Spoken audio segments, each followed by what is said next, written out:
back to another video.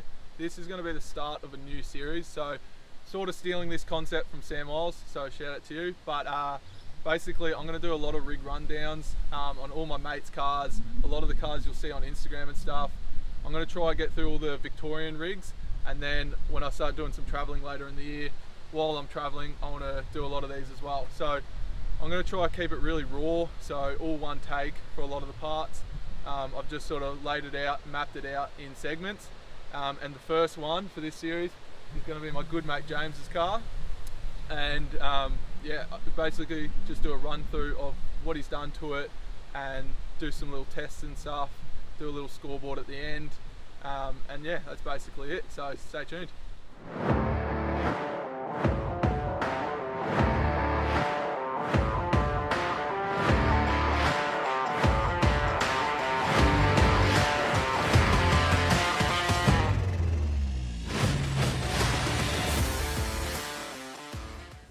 G'day, I'm James, otherwise known as the Gold GU, from Bendigo, and this is my 2001 Nissan Patrol TD42.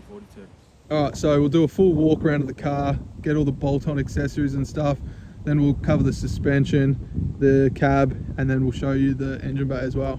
So starting up the front, I've got a mill-weld bull bar with some custom GU puppy plates. I've just got some 9-inch spotties and a GME aerial with a King's winch in it. And then coming around to the side, I've got some colour match Series 4 flares and just a custom snorkel. I think it's just a home job. Yeah. So, Fun fact about these flares as well, these are actually off my Patrol, and when I did all the coilovers and stuff, I got new flares, and then James took these ones, and it looks so much better. Just changes up the Series 3 a bit. yeah, definitely. I got some tow mirrors as well. We got some custom rock sliders I just made up not long ago. Coming around to the tray, I've got some tube guards, which is made up by my boy 40 Fabs in Bendigo. He's done really well on them, so Yeah, I rate the tube guards over the folded ones, they're so much stronger. yeah, definitely. Pretty similar tray to mine, really. Yeah, I've got the custom headboard, so it's got a big V in it. Yeah, you guys, if you would have seen my tray build, I got pretty much the same sort of headboard shape as well. Looks sick. The tray is also chopped as well, so it's at chassis length. Yeah, pretty much finishes straight with the tow bar, which is good for the approach and departure angles, doesn't get hung up on shit. Yep. So now we'll cover the suspension underneath. So to start off with the suspension in the rear, what do you got going under here? In the rear we've got a 2-inch coil, we've got some coil retainers and dropout cones, and I'm running 6-inch Superior Remote Resi 2.0 shocks.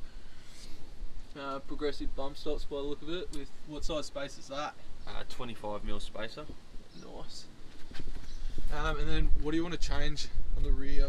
You got some plans in the rear end? Yeah, so this year I'm wanting to do long arms and maybe a 4-link, and I want to play around with some longer shocks to keep up with Keegan.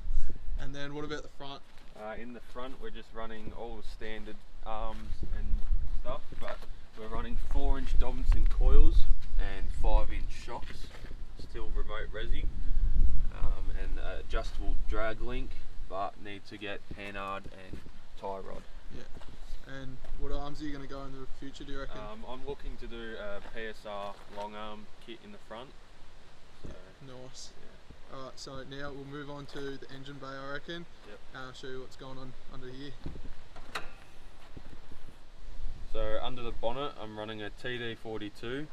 It's just got the standard 11mm pump at the moment. On the hot side I've got a bigger turbo. I'm running an 18G with a Turbo Smart 45mm external wastegate.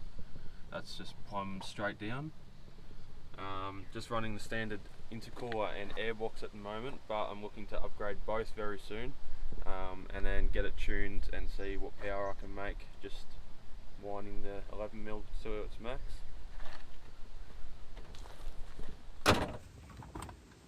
Alright, what do we got going on inside? In here we've just got the standard Series 3 dash going on at the moment, but I've started to black it all out.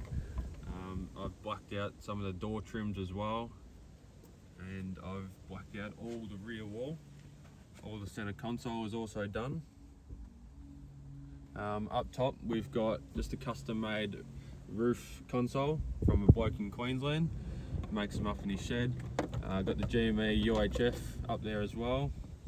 In the console here we've just got a double din Kenwood head unit, and I've just got 3 gauges over here as well. Just got my water temps, my EGTs and my boost pressure. Also running these cord handles. I've just got the black and gold to suit the car on the front, and just standard black ones up the top. Nice. So I want to try and include a little interview type of segment in all these videos where I sit down with the owner and do some quick fire questions. So first one is, what is your favourite mod you've done? My favourite mod would be the external wastegate. Just, everyone loves a party pipe on a TD42. Sounds very nice. What is your stupid or impractical mod? Probably the external wastegate. Like, it's just not needed at all, but it's fun to have. Yeah, definitely. What is an ugly thing on your car that no one knows about, really? The door stickers, the turbo diesel 4.2 stickers. So one side's actually brand new and the other one's half peeled off. So yeah. What's your next big mod that you want to do? Next big mod is gonna be long arms or bead locks. What would you sell it for right now, cash? Probably $5. And a soft serve. Yeah. What's the most asked question by people on Instagram? Probably what turbo size I'm running, and a lot of questions about the external gauge. Yeah, fair enough. Your best bush mechanic fix? This tie rod bar, I was full driving and it just caught between a tree that was in the middle of the track and fully bent it in half, so I had to take it off, put it between 2 trees and pull it straight again. Yeah, nice. Your worst full drive story? Well, everyone probably knows this one, but when I was full driving with Keegan and broke his leg, so pretty full on that trip. Yeah, so for those that don't know, James was actually there on the trip at Dizza when I broke my leg. So yeah, he was a big help that day, but yeah, it wasn't much fun for me or the people around me. Something four-wheel drive owners do that you hate? I reckon when they build their car but don't use it, and they just sit there in the shed, or they just don't get out and about and have fun in it. Yeah, good one. Yeah. Your favourite camp spot? Probably Beachport the Road. Yeah, been there twice now and loved it every time. So yeah, it's an unreal spot over there. Yeah. Your essential camp item? The fridge. I got a dual zone fridge, so I got one side full of food and the other full of beer. So can't forget the beer. No, definitely not. Which leads me to the next one. What is your favourite alcohol beverage to take on camp trips? I don't mind good Great Northern or Carlton Draft. So. Nice. Your dream four-wheel drive trip? I reckon hitting the east coast from here all the way up to the top of Queensland. So yeah, be keen to do that soon. Dream car? Well, the car I'm building is a dream car, so I'm building it to the way I like it and how I want it. Alright, so that basically finishes the interview, and now we're going to go into some tests. So the first one will be the soot or limiter test. Got a speed test, a bit of a comfort test, and a flex test. Okay, so the first test is basically a soot or limiter test. Being a diesel, it's obviously going to be soot.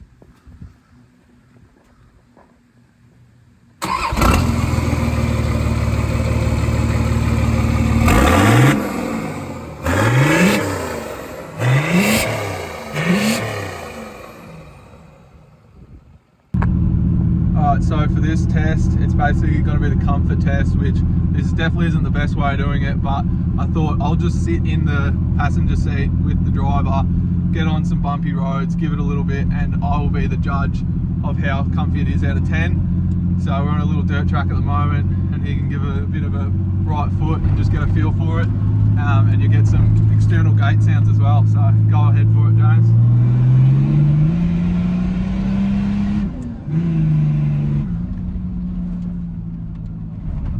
Ruts and stuff. For some bolt-in Superior stuff, it's pretty comfy.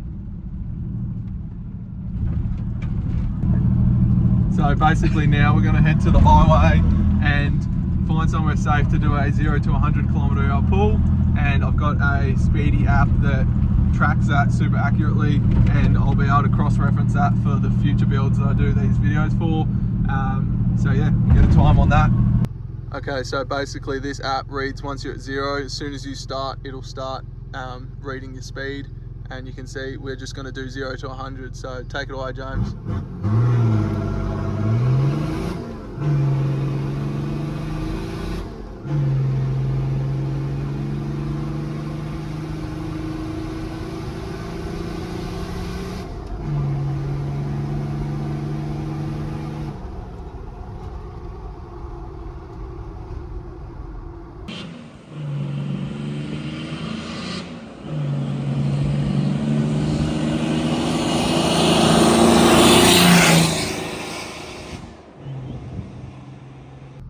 Alright, so I've done the speed test, and the next test is now the slow test or the reduction test.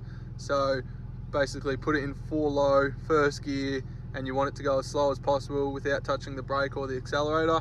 We've just found a nice flat dirt patch here, and this app should pick up the speed as well and give us a nice accurate speed.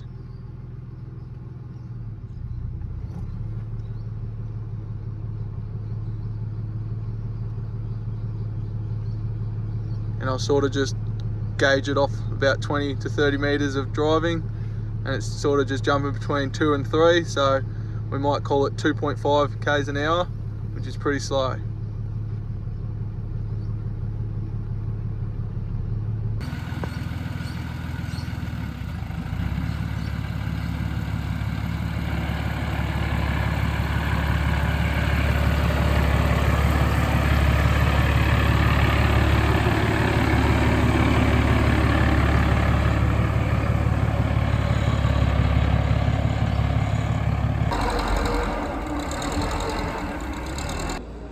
Shout out to Corey from 40 Fabrication down in Bendigo.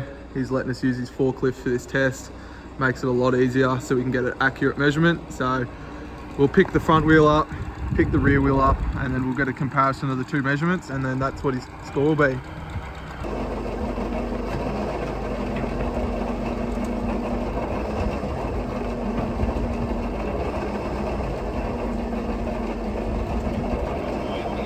Keep going. Yeah. Gotta go until the tyre comes off. Yep. Down a little bit. Down tiniest bit. Yep. Alright, we'll get a measurement of that.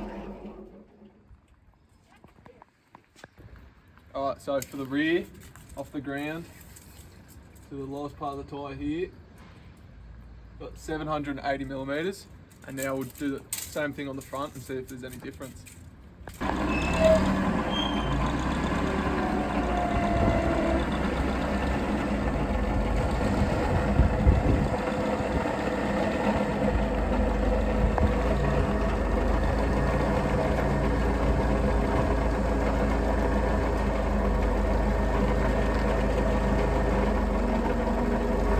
Stop. Go down a little bit. Yep, there.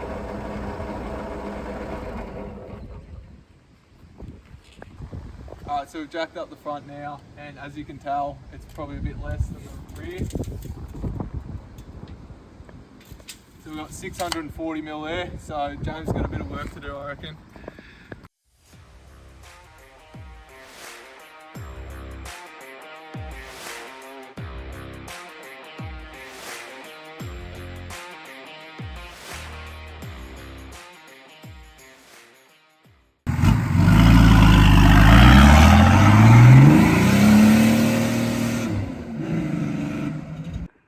Hey guys, hopefully you've enjoyed the video. I do apologise for some of the audio in it. But basically, I've just gone out and bought a few new mics, one of which is a directional mic, and basically whichever way I pointed the camera, it'd pick up good quality. But when I was talking behind the camera, it sort of muffled it and distorted a bit. It's just getting used to that setup, as well as the wind was ridiculous that day. We had weather storms coming in like crazy. And then I've gone out and bought some wireless mics that will clip to my shirt and the other people in the video's shirt, and wherever we are in the frame, whether we're 30 meters away, 40 meters away, it'll pick up very nice audio. So I just didn't have the right cord for it to connect to the camera that day, but it's on its way now. So hopefully in the next video I'll have that, as well as a interview little microphone thing I can actually hold, which will be cool as well. So hopefully as this series goes on, it'll get better and better. This was sort of just a bit of a trial. So hopefully you still enjoyed it. As well as with the scoring system, obviously some of the tests are going to just be a bit of a piss take, like the comfort one. I'll just sit in the cars and compare them. I'll be able to sort of give a rough idea of whether the suspension's shit and needs a lot of work, or whether it's soaking whatever we're hitting up very nicely. And I'll just give all these basically a rating out of 10. The speed ones obviously are pretty accurate, and that'll be a good comparison across the board, where I can just keep using the same app and the same process, and there's not going to be much ways of it varying. And then the flex one, I'll do my best to get a forklift for every single challenge. That way I can get a front and rear measurement, just because it's always good to see the difference between the front and the rear, and have a tape on me where I can get an exact measurement. And then the reduction one's the same. I can use that app. So it's really only the comfort one, and I guess the soot and limiter test, that'll just be sort of a personal thing. You guys can chuck a comment down below if you want of what you think it was. I think with James's, he just needs a bit more fuel and power, and it might put out a bit more soot, but it's nice hearing that gate come through. And then yeah, with the limiter and stuff, it'll be the same thing. I'll just judge it out of 10. But like I said, hopefully you guys have enjoyed. If you want me to keep making these, leave a comment, leave a like, make sure you subscribe, and I'll catch you in the next one. Cheers. Get James next to it.